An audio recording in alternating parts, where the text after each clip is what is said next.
Screen पे आपको 22 साल की शर्मिष्ठा पनोली दिख रही होंगी। एक सोशल मीडिया पोस्ट की वजह से इनको गिरफ्तार कर लिया गया है। ये पोस्ट ऑपरेशन सिंदूर और उसके ऊपर बॉलीवुड के स्टार्स के रिएक्शन से जुड़ा हुआ था। इसमें उन्होंने बॉलीवुड के जो खान्स हैं उन पर सवाल उठाए थे। सवाल उनकी कथित चुप्पी पर उठाए गए थे।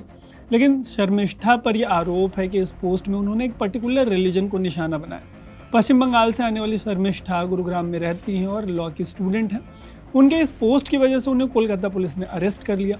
गिरफ्तारी के बाद शर्मिष्ठा के फॉर और अगेंस्ट में तरह तरह के आर्ग्यूमेंट्स दिए जा रहे हैं। ऐसे में स्टोरी में 3 काम करेंगे। पहले समझेंगे कि कॉन्स्टिट्यूशन हमें किन शर्तों के साथ बोलने की आज़ादी देता है। फिर समझेंगे कि शर्मिष्ठा का आखिर जो पूरा मामला है वो है क्या।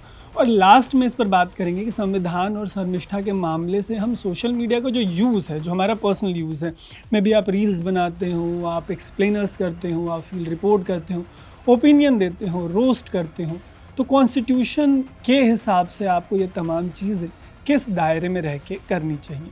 नमस्ते, मेरा नाम है तरुण। शुरू करते हैं ये स्टोरी, लेकिन सबसे पहले ऐसी ही स्टोरीज़ के लिए आप स्विच को फेसबुक, यूट्यूब और इंस्टाग्राम पे फॉलो और सब्सक्राइब ज़रूर कर लीजिएगा। शर्मिष्ठा के मामले पर बात करने से पहले आपको बताते हैं कि संविधान के किस आर्टिकल में हमें अपने आप को एक्सप्रेस करने, बोलने, लिखने, पेंट करने की आज़ादी दी गई है।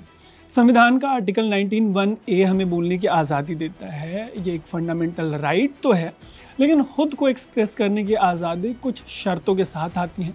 शर्तें जानने से पहले आपको ये जानना चाहिए कि एक तरफ अमेरिका में जब फर्स्ट अमेंडमेंट हुआ तो उन्हें फ्रीडम ऑफ स्पीच वाली पूरी एब्सोल्यूट आज़ादी मिली। वहीं पीएम पंडित जवाहरलाल नेहरू वाली भारत की जो पहली सरकार थी, उसने जब संविधान में पहला संशोधन किया तो इस 19(1)A में फ्रीडम ऑफ स्पीच एक्सप्रेशन जो हमें मिला था, फंडामेंटल राइट, उसमें रीजनेबल रिस्ट्रिक्शंस जोड़ दिए गए। तो एक तरफ तो आर्टिकल 19(1)A हमें बोलने की आज़ादी के साथ साथ 19B से G तक बिना हथियारों के शांति के साथ इकट्ठा होने की आज़ादी देता है। एसोसिएशंस, यूनियंस, कोऑपरेटिव सोसाइटीज़ बनाने की भी आज़ादी देता है। पूरे देश में कहीं भी जाने की आज़ादी देता है, कहीं भी बसने की आज़ादी देता है। इसी के बूते आप कोई भी काम या बिजनेस कर सकते हैं। बट इसके फॉलोअप में आता है आर्टिकल 19(2) और ये लगाता है उस स्पीच और एक्सप्रेशन पर रीजनेबल रिस्ट्रिक्शंस। जैसे कि पहली पाबंदी ये है कि आप देश की एकता और अखंडता के खिलाफ कुछ नहीं बोल सकते। दूसरी बात ये है कि आप जो बात करते हैं वो देश की सुरक्षा को ध्यान में रखकर करनी होती है। आपको ये भी ध्यान रखना होता है कि आप जो कह रहे हैं उससे जो हमारे मित्र देश हैं उनके साथ भारत के रिश्तों पे कोई बुरा असर मत पड़े। आपको ये भी ध्यान रखना होता है कि आपने जो कहा है उससे कहीं लॉ एंड ऑर्डर की सिचुएशन तो ख़राब नहीं हो जाएगी, हिंसा तो नहीं भड़क जाएगी।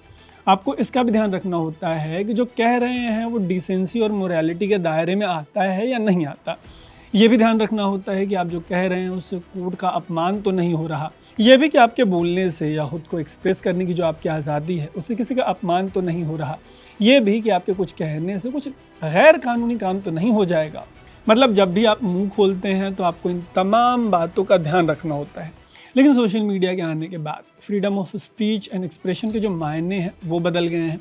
ये इतना फ्री मीडियम है कि यहाँ पर कोई कुछ भी पोस्ट कर सकता है, भले ही उसे संविधान में मिली आज़ादी और उससे जुड़ी पाबंदियों के बारे में पता हो मत हो।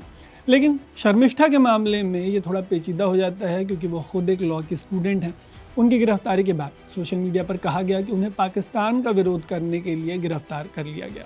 इसके जवाब में 1 जून को कोलकाता पुलिस ने एक ट्वीट करके अपना पक्ष रखा। कोलकाता पुलिस ने पाकिस्तान के विरोध में किए गए पोस्ट को लेकर हुई गिरफ्तारी के दावे को गलत बताया है। आगे कहा गया है कि आरोपी के खिलाफ 15 मई को ही गार्डन रीच थाने में एक मामला दर्ज किया गया था। आरोप था कि उसने एक ऐसा वीडियो पोस्ट किया है जो भारत के एक वर्ग की धार्मिक भावनाओं को ठेस पहुंचाने वाला है, अलग अलग समुदायों के बीच नफरत फैलाने वाला है। कोलकाता पुलिस ने ये नहीं बताया कि शर्मिष्ठा के खिलाफ कौन सी धाराएं लगाई गई हैं, लेकिन ये ज़रूर बताया कि मामला भारतीय न्याय संहिता की उचित धाराओं में दर्ज किया गया है। कोलकाता पुलिस ने यह भी कहा कि जांच के दौरान कानूनी प्रक्रिया का पूरा पालन करते हुए आरोपी को भारतीय न्याय संहिता की धारा 35 के तहत नोटिस देने की कोशिशें की गई, लेकिन हर बार वो फरार पाई गई। इसके बाद कोर्ट से गिरफ्तारी वारंट जारी करवाया गया और शर्मिष्ठा के गुरुग्राम वाले जहां वो रहती हैं उस रेजिडेंस से उनको दिन में कानूनी रूप से गिरफ्तार किया गया। यहाँ आपके लिए जानने लायक एक बात और ये भी है कि किसी भी महिला को सनसेट के बाद या सनराइज से पहले अरेस्ट नहीं किया जा सकता। इस नियम के एक्सेप्शंस हैं, अपवाद हैं इस नियम के, लेकिन आमतौर पर महिलाओं को सनराइज़ के बाद या सनसेट से पहले अरेस्ट किया जाता है। किसी भी आरोपी को अरेस्ट किए जाने के बाद उसको मजिस्ट्रेट के सामने पेश किया जाता है। शर्मिष्ठा के मामले में भी यही हुआ। इसके बाद पुलिस को ट्रांजिट रिमांड दे दी गई और शर्मिष्ठा को जुडिशियल कस्टडी यानी जेल भेज दिया गया। कोलकाता पुलिस ने भी अपने एक्स पोस्ट में आर्टिकल 1912 का जिक्र किया है। पोस्ट में लिखा गया है कि अपनी स्पीच और एक्सप्रेशन से किसी भी धर्म, समुदाय या नागरिक के खिलाफ घृणा फैलाना और समाज में नफरत फैलाना भारतीय न्याय संहिता के अंडर एक पनिशेबल एक्ट है।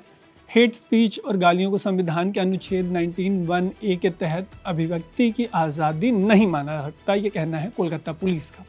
कोलकाता पुलिस की ऐसी बातों को बार काउंसिल ऑफ इंडिया के चेयरमैन और राज्यसभा के सांसद मनन कुमार मिश्रा ने इसको अपोज किया है, जो भी कोलकाता पुलिस कह रही है। उनका कहना है कि शर्मिष्ठा की हिम्मत ने बंगाल सरकार की पोल खोल दी है। उनका आरोप है कि बंगाल की सरकार विरोध की आवाज़ को तुरंत दबा देती है, लेकिन जब उनके अपने लोग हेट स्पीच के मामले में पकड़े जाते हैं तो एक्शन नहीं होता, चुप्पी साध ली जाती है। ये सब उनके आरोप हैं। उनका आरोप ये भी है कि ये सब वोट बैंक की पॉलिटिक्स के लिए किया जाता है, जिससे लोकतंत्र पे धब्बा लगता है। उनकी तरह ही एक धड़ा ऐसा है जो शर्मिष्ठा को सपोर्ट कर रहा है और दूसरा धड़ा वो है जो शर्मिष्ठा को अपोज कर रहा है। वैसे आप भी दोनों में से किसी भी तरफ हो सकते हैं, लेकिन अगर आप सोशल मीडिया पर हैं और आप भी कई मामलों पर अपना ओपिनियन देते हैं तो आपको संविधान के तहत मिली आज़ादी और उस पर लगाई गई पाबंदियां ज़रूर जाननी चाहिए, उनको ध्यान में रखना चाहिए। इसका एक फ़ायदा ये होता है कि अगर कोई आपको कानूनी पचड़े में घसीटना चाहे और अगर आपने नियम कानून का पालन किया है तो बाद में वो मामला कोर्ट में रफा दफा हो जाता है, पिट जाता है। ये सब जानने के बाद आप कमेंट करके ज़रूर बताइएगा कि पनोली के मामले पर आपकी क्या राय है। फ्रीडम ऑफ स्पीच और एक्सप्रेशन पर लगाई गई पाबंदियों के बारे में आप क्या सोचते हैं? आपको क्या लगता है, सोशल मीडिया पर freedom of speech and expression का यूज़ होता है या अब्यूज़ होता है?